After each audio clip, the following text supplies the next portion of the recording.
You're listening to the 3 Feet Radio Show with Ben Carbonaro and Luke Herbert. From our studios come special guests and netball commentary, exclusively on YouTube.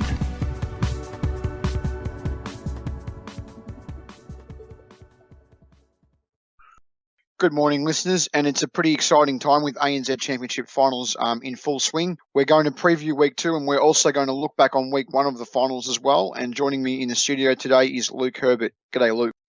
G'day, Ben, and just a quick note to the listener. I've been fighting off a bug that's doing the rounds, so I sound a bit stuffy, so my Kiwi accent will sound even worse than usual to the listeners. Stuffy, Luke, don't you mean a bit of Purvis fever? Ha ha ha. Why, of course. It's probably an overload that has caused this. Just to get things going, we're going to look first of all at the elimination finals, the Australian elimination final that was played on Friday and the New Zealand elimination final that was played last Saturday. The Australian one was the New South Wales Swifts defeated the West Coast Fever 60-53, and the New Zealand one was the Waikato Bay of Plenty Magic 71. Defeated the Southern Steel 69. But just to look at that Swiss Fever game first, Luke, what did you take out of that game? This was perhaps going to be, out of the elimination finals, this was perhaps going to be the best game, or the game to watch more accurately. And, you know, it was the Fever's first final appearance, and I know they would have liked to have won, but I think the Swifts were just too strong. And Ben, who do you think the key players were for the Swifts? I think the one key player for me that stood out in this game was Shani Layton's performance in defence was absolutely outstanding, and I think Australian Diamonds coach Lisa Alexander and the other Diamond selectors would have been really impressed, and I think she's going to play a key role. Layton, that is, for the Australian Diamonds come Netball World Cup time, and also for the Swifts in the semi-finals, which we'll preview later on in this show. Yeah, and look, just staying with the Netball World Cup for one moment, I think if you're an Australian fan and you're able to go to the Netball World Cup in Sydney, this is the one to go to because, you know, the Australians are going to field a very good squad and they're playing at home. I mean, what more can you ask for? Oh, absolutely, and I credit where it's due to the Chief Executive of Netball World Cup 2015, Marnie Fechner, who I used to work with at Netball Australia, and we have interviewed on this show before. So, g'day to Marnie if you are listening to our show today. Yeah, and just while we're still staying with the elimination finals, I think now we will shift to the Waikato Bay of Plenty Magic versus Southern Steel. And, you know, just while we're staying with the Steel, I think the Steel gave it a good crack, but the performance really reflected their home and away form, which was inconsistent. But so what are your thoughts on that game, Ben? Well, I think, Luke, sort of like what you've just said there, under the old ladder system, this game could have really been like a mid-table home and away season game. But Magic did defeat the Steel in overtime. The listener may recall that we did predict at least one of these Week 1 finals games would go into overtime, and it was this one. You know, as much as I'm a loyal Steel supporter, it's really hard to argue against the idea that the game was just a round-robin game that slipped into the finals, and I think that is something the organisers of the ANZ Championship, or the people who are responsible for the finals format now in use, need to take note of. I think they do need to take note of it, Luke, because as we've discussed off air a couple of times, the Steel only won 3 home and away games for the season, yet the Vixens won more, and they didn't make it into the Australian finals. So there's something that doesn't quite add up there, isn't there? Oh, there definitely is, and the fact that the Fever, you know, won't go further than the Magic in the finals despite having a better winning record also stands out. And just moving along now, Luke, we're going to look at the Australian Conference Final, which the Queensland Firebirds defeated the New South Wales Swifts 55-44 on Sunday. And we will also look at the Northern Mystics and the Waikato Bay of Plenty Magic New Zealand Conference Final that was played on Monday night. The Magic triumphed in that one 57-54. Just on the Australian Conference Final, Luke, it was a bit weird that Jade Clark played when she had a niggling injury for the Swifts, wasn't it? I think it's a bit strange, considering that the conference games aren't elimination games, unlike the games, you know, that the Swifts had played in maybe 48 hours beforehand. I think it is a rather strange decision because you'd want all your players ready to go for the semis and the grand final if you get that far. Yeah, certainly, and I think also the fact that the Swifts were missing their captain, Kim Green, it forced Swifts coach Rob Wright to sort of change up the mid-court a bit, and the Firebirds certainly took advantage of that, didn't they? I think they would have done so. I think the finals are a test of coaching, and I think you do see the quality of coaches to an extent when we get to this part of the ANZ Championship. And for the Firebirds too, I think that they're just simply too strong, and they were clinical against the Swifts team. They definitely did start well, but they tied towards the end. But I think at the same time too, the Swifts were probably not too worried because they know that going into the semis, they didn't really have to worry about the result of the conference final game. I think that was it in a nutshell. Basically, I think when the Swifts got behind on the scoreboard, mentally I think they would have still been tired from the previous game. And the fact that they knew they were going to the semis regardless, I think that played a big part in the result. And, I think that is really a shame because, a game between two quality sides like that, I don't want to see any such factors involved that might lower its quality or affect how a team plays. And you talk about how a team plays. What about Laura Geitz in defence for the Firebirds once again? And there's no doubt going to be plenty of competition with Shani Layton and others for a defensive post in the Australian World Cup lineup. Obviously, Geitz is captain, but there's still going to be plenty of pressure on her. But I think the performance from her, as I just said, was outstanding. Well, that's exactly why I say this is really going to be the Australian Diamonds World Cup tournament, I think. With due respect to the Silver Ferns in England, I think, depending on the draw, I think England are a danger to the Silver Ferns. But, with that kind of depth, you've only got to admire it, really. You do, Luke, and you even have to look at all over the court. Like there's so many options that Lisa Alexander can put out on court and, probably not be hesitant about. Exactly right. And, just before we move on, you do have to give credit to the development pathways in Australia, particularly the state leagues and then the ANL, which is like the cream on top of the cake. Just moving along now, we'll look at the Northern Mystics versus Waikato Bay of Plenty Magic New Zealand Conference Final. It was a bit embarrassing for the Mystics, Luke, considering that they have a team that's chock full of internationals, i.e. current or former New Zealand Silver Ferns, and even an English international there in Serena Guthrie. It was, and look, I think it was extremely embarrassing, to be honest. And I know some people out there are going to disagree with me, but I think you do need to consider that a team full of internationals, many of them current and former Silver Ferns, should have been able to get past a team that is really a developing side that does have the benefit of Hart and De Brain and Casey Kopera. How does that result come about? Or put another way, what does it say about the Mystics? What I think it says about not just the Mystics but both teams, Luke, is you could almost say this is a very much a shifting of the guard in New Zealand netball within the ANZ Championship. It used to be that everyone would go cock a hoop about the Magic, saying, the Magic are the best team in New Zealand. They're full of internationals. They're good at this. They're good at that. But I think it's changing now. It's sort of being directed more towards the Mystics now because what was once a strong Magic side, the players aren't all together anymore. They've gone all over the country to all different franchises. Yeah, and I think too, what the game showed, and it's perhaps the most important point, it shows how much coaching actually matters. Because if coaching didn't matter that much, the Mystics still would have won that game because of their stronger lineup on paper. And I think you do have to give credit to Julie Fitzgerald for getting the Magic to the semis.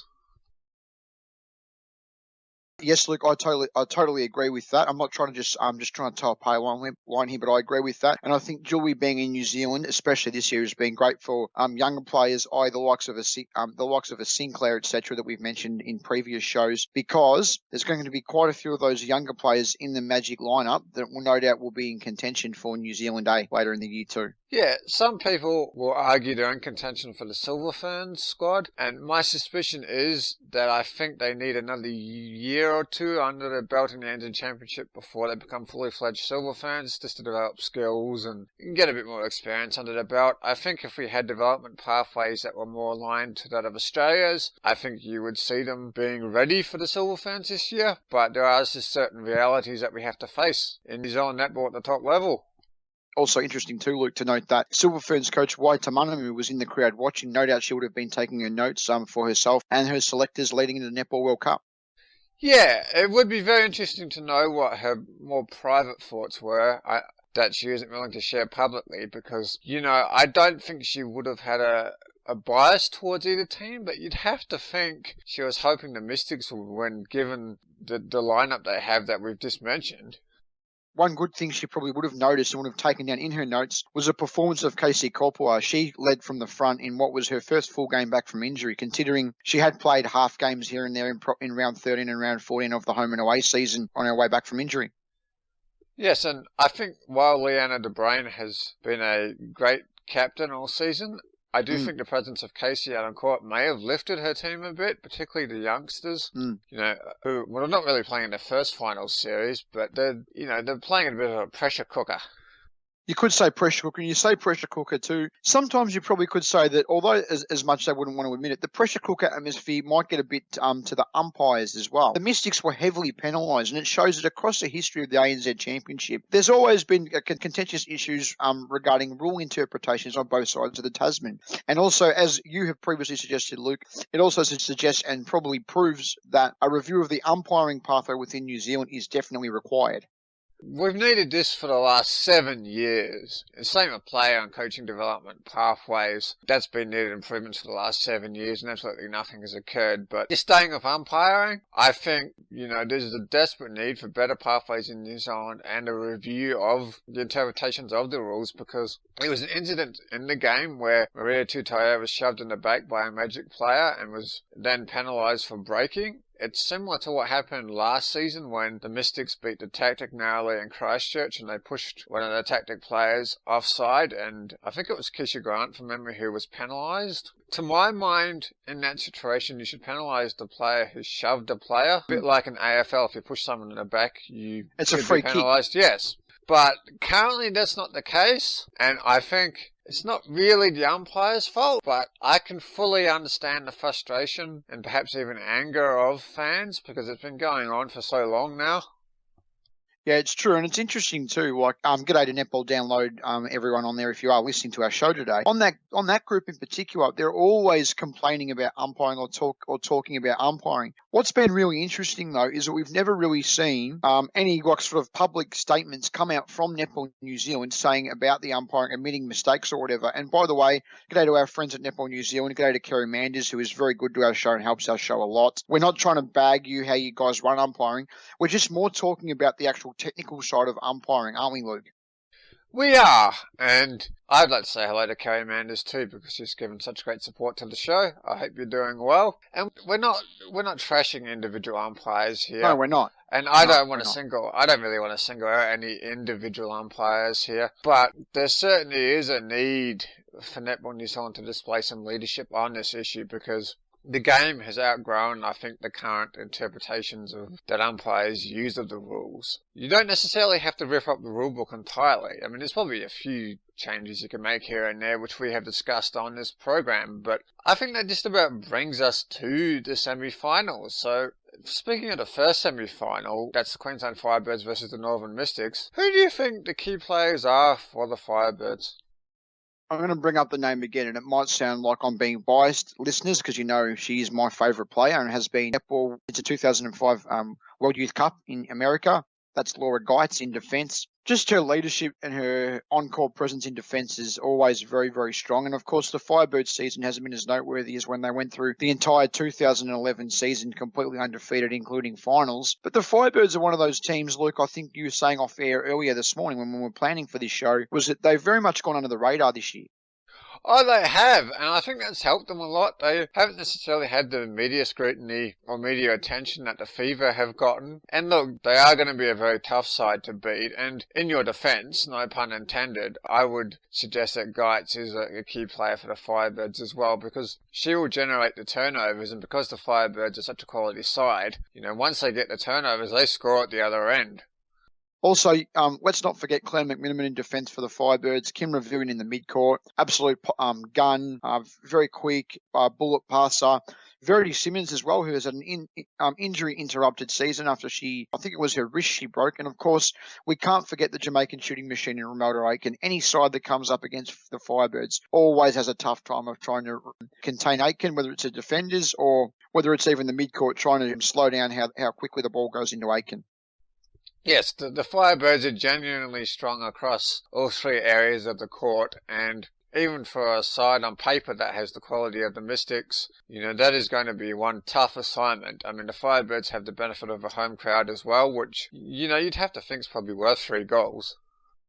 I'd probably anywhere between 3 and 5 goals. It'll be a parochial Queensland crowd up there in Brisbane that'll be following this game. And also the media support and just general support the Firebirds have always received is amazing. I remember back to 2011 and I could not believe the fact that the Firebirds in the grand final week, they're on the front of the Courier Mail. Well, that's probably the biggest distributed paper in Queensland. On the front, I think it was 5 of the 7 days on the front cover. And just for the Mystics too, Laura Langman, Serena Guthrie, and Kayla Cullen, I think are the 3 keys for the Mystics. Particularly Cullen. I think Cullen played a very good game against the Magic in the New Zealand Conference Final, Luke. I think Cullen was trying to lift her side, and I think she was showing a bit of leadership there. I think she's really starting to come to her own as a player, having been a silver fan for a while now. And look, when a player like Cullen takes those intercepts or gets a turnover, the Mystics, they have to respond. The rest of the team has to lift. Because if they don't, it's just going to cost them respectability, really. I mean, they're already under the hammer along with the Magic for even being in the finals in the first place. That's correct, but respectability also where it's due to Cullen. Cullen, you have to remember, has had a very injury-riddled career, and she only came back late into the Silver Ferns late last year. And I think slowly she's been building her confidence again, I think. I think so too, and I think again Cullen is another great role model for up and coming sports people and even adults that are either coming back from injury or need to overcome some kind of challenge or something that's happened to them. I agree with that, Luke. And just looking ahead to the second semi-final now, the Waikato Bay of Plenty Magic versus the New South Wales Swifts. The Magic essentially played the grand final against the Northern Mystics last weekend in the New Zealand Conference Final, you could say. Yeah, they did. And, I think it was a key game for the Magic. It would be quite pivotal for their younger players, but yeah, that was their grand final. That isn't necessarily a negative. I think the Magic have done well to make the most of the finals format and the conference system. So, you do give them credit for that. Whether or not the conference system in this finals format should be used is a separate matter. I was going to say the conference system is something, obviously, in its first year. It's had its teething problems. There's been negative thoughts. But it's going to be interesting, though, Luke, because I, for one, am tipping an all-Australian grand final. I'm not trying to be biased. I'm just saying on paper that's what I think will. In all seriousness, that obviously most likely will happen. Do you think we'll see much negativity coming from the New Zealand side of the ditch criticising it? Because we've seen essentially ANZ Championship come out and say that it's as much as they don't want to say it, it's sort of to ensure a more New Zealand presence in the finals or in premierships. I need to make one point here. I think it's worth taking a little side detour here. Purely in financial terms, it's about TV ratings for Sky TV. We saw very poor crowd attendances at the finals that were played in New Zealand, but that's not really going to affect whether or not the conference system remains in place. And ultimately, I do think if purely the sole goal is to get more New Zealand teams in the finals, obviously the conference system has worked and the finals format they're using. I too think it's going to be an All-Australian Grand Final, and I'll come back to why just in a moment. But ultimately, though, I would have to argue that the ANZ Championship has thrown away any credibility they built up over the last 7 years just to sponge a bit more money out of Sky TV. You have to remember, though, Luke, that Sky TV is what essentially is paying the wages of the players as well. Are you saying there's sort of a disproportionate sort of leaning towards Sky, whereas maybe the percentage of the pie should be more, the percentage of the pie should be more evenly split, like in terms of where they get revenue from? Is that what you're inferring? That is absolutely correct, Ben, and we have discussed that previously on this program. But I think we will have to save that for another program, unfortunately. But what I'm saying is, yeah, I can accept the need for an extended finals format to bring in more revenue, but it should have never come at the credibility of the competition. And, we didn't even get the 6 best teams in the finals because of the conference system. We saw that, by the way, they still made it to the finals ahead of the Vixens. And that alone is bad enough. I mean, I think, you have to maintain credibility with both your diehard fans and your more general sports fans that will just tune in. In New Zealand, if there isn't a game of rugby in, a more general sports fan might watch an ANZ Championship game. Whereas here, it's kind of different here. The netball community is sort of very small here because what's going on, the way the AFL football fixturing, for example, works, more often than not, there's netball going up against football. So if you've got your football fans, they're not going to necessarily tune across to the netball, whereas the netball fans aren't going to tune across to the football. Probably got a happy disconnect in the fact that there are some people that do both. I mean, I found myself, for example, last Friday night, I was flicking between the AFL football and the netball. That might be a rarity, but that's just how it is here in Australia. Well, I think that is something the ANZ Championship needs to seriously look at if they're ever going to grow the game in Australia via free-to-air or even pay TV. Again, I sort of have to leave that for another program, and I think maybe we should just do a program devoted to this topic. If the listener would like to see that, leave a comment on our YouTube or Facebook page or Facebook, yes. Yep. Or if you're on the Netball Scoop forum, you're a member there, and if you're tuning in, thank you for listening. Leave a comment on the show thread as well, because I post all these shows in one place so the listener can find them and they don't swamp the forum. And just back on the second semi-final too, Luke, I think Shani Layton will have a very important role to play in the defensive setup, and the bench will have a role as well. Obviously, Jade Clark, fitness pending, will be a key player, as will Kim Grant, who's fully fit after she missed the conference final loss to the Queensland Firebirds. And for the Magic too, Casey Copwell, Liana De Brain and Joe Harton are definitely three of the key players for Magic who will need to perform strongly. I just want to thank whoever designed the Swifts uniform just for Jade Clark. It's been an absolute wonder, but becoming back to a more serious note here. You know, Joe Harton is going to be, along with Clark, key players for England at the World Cup. Yeah. You don't have to be a great netball forecaster to pick that. No. And I think in some ways for England, I think if they were to face the Australian Diamonds in the semis, I wouldn't say it would be unfortunate for them because it's the way the draw is, but I think on balance they would definitely want to play the Silver Ferns in the semis because I think they could beat the Silver Ferns, but not the Australian Diamonds, but we will look at that more closely when we get a bit closer to the World Cup. But I think the listeners are already going to know the answer, but Ben, who are you picking to make the grand final for the ANZ Championship this year? Yeah, as I said earlier, Luke, I think it'll be an all-Australian grand final between the Queensland Firebirds and the New South Wales Swifts. You know, that is, again, very difficult to find reasons to really think otherwise. I think, too, that it's going to be a Swifts Firebirds grand final, and I do think, though, the Magic will be able to walk away with some pride, having made the most of, as I noted earlier, the finals format. And, you know, I think it'll be a very good grand final, perhaps even one of the best when you consider the lineups. You know, it should be an absolute classic grand final that hopefully will bring back some credibility to the ANZ Championship that has been lost.